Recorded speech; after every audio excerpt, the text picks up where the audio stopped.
Hi guys, Carlos nga pala ulit ng unboxing and everything. Sa video na ito, ituturo ko kung paano natin i-update yung firmware ng ating TP-Link EAP 110. So tara, mag-start na tayo.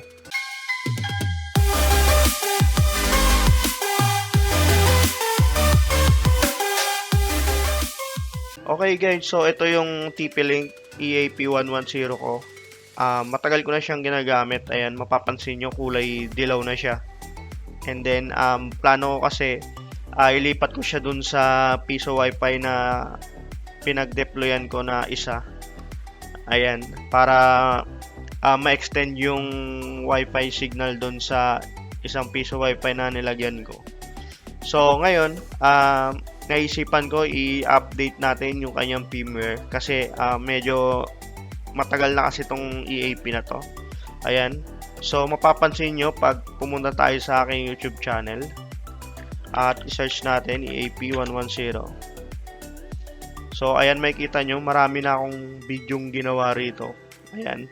So, 4 years ago pa tong EAP 110 na ginagamit ko. So, hanggang ngayon, goods na goods pa rin siya. So, ngayon, pupunta tayo sa admin niya. So, ayan, ito yung admin access niya. Kasi nakakonect siya sa Microtech ko, kaya ito yung IP na ginamit ko. Okay, so, pwede naman to guys, kung sakali, i-connect nyo lang yung LAN cable niya dun sa computer nyo. And then, yung itatype nyong IP address is 192.168.0.254. Or, pwede rin naman TP-Link eap.net. Ayan. So, lalabas din siyang ganito. Okay? So, ito sa akin guys, may config na kasi to guys.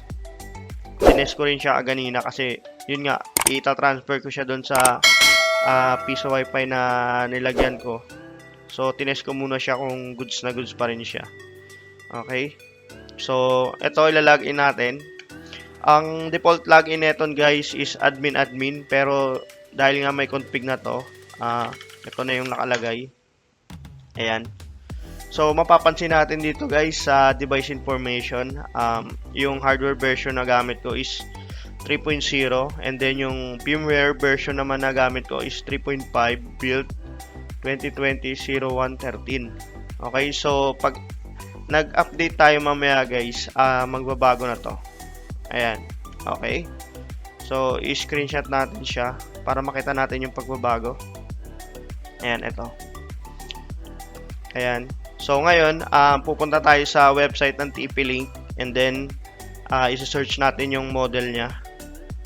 Ayan. Doon natin kukuhain yung firmware files niya. Okay? TP-Link. Ayan. So, eto. And then, pupunta tayo ngayon sa support. Dito guys, make sure na piliin nyo yung tamang hardware version na gamit nyo. Okay, yung sa akin kasi is hardware version 3.0. So, ang gagamitin ko is ito, version 3.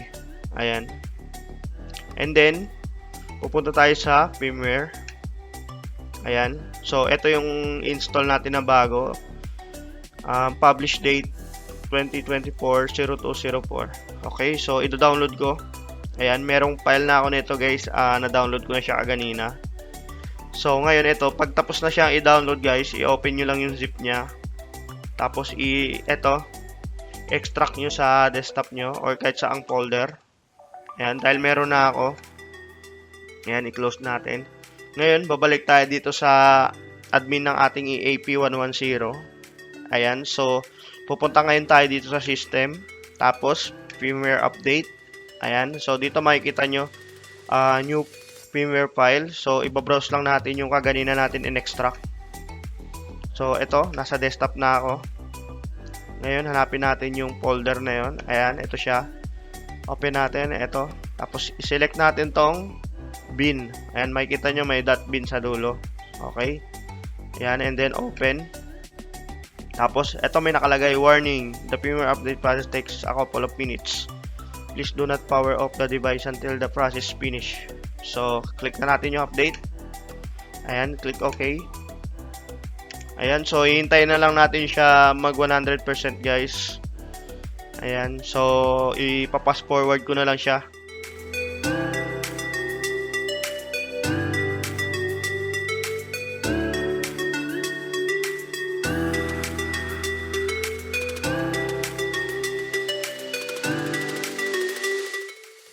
Okay guys, so ayun, hindi na siya umabot ng 100%. Mabilis na siyang natapos kaagad. So ngayon magla-login tayo. Oh. Okay, mukhang pagka nag-update tayo ng firmware, mukhang mare-reset siya. So try natin admin. Kasi guys, yung admin, ito yung default na username and password ng EAP110 outdoor. Okay? So, login tayo. So, ayun nga, automatic nag-reset yung config ng ating EAP110. Ayan, so, click natin yung let's get started. From new account. Ayan, pilapan nyo lang yung mga nandito guys. Depende na sa inyo yan kung ano yung ilalagay nyo. Okay. Dito naman, pwede nyong enable or disable. Depende sa inyo kung anong trip nyo. Okay. Next natin. So, ito. Sa config na to guys, may dalawang option na tayong pipiliin dito. Pwede na siyang AP mode or repeater mode. Ayan. So, sa akin, AP mode. Dahil nga gagamitin natin siya sa piso wifi. So, next. Okay guys, dito sa SSID, ito yung name ng wifi na ilalagay natin sa kanya. Okay, so dahil ililipat ko siya doon sa ibang piso wifi na paggagamitan natin, ito na lang yung ilalagay ko sa kanya. January piso wifi. And then password, lagay muna tayo 123. Hindi pwede. Kailangan may letters. I mean 1, 2, 3, 4. Ayan, so mamaya pwede naman natin itong baguhin kung sakali. And then next, and then wait natin mag-apply. Ayan, so done natin. Ayan, I have already connected to SSID. Ayan, kahit hindi na ako connect guys kasi naka-network naman to sa Microtech ko. Okay? Okay guys, so ayan sa device information natin, makikita nyo yung firmware version natin is nag-iba na. Ayan, ito yung kaganina natin. Mapapansin nyo. Build 2020-0113. Ngayon, ang build natin is 2023-0410. Okay? So, ito, inopen ko yung website niya kaganina, yung pinagkuhaan natin. Ayan, version 3. So, mapapansin nyo, ito yung build ng kanyang firmware. So, parehas. Ayan.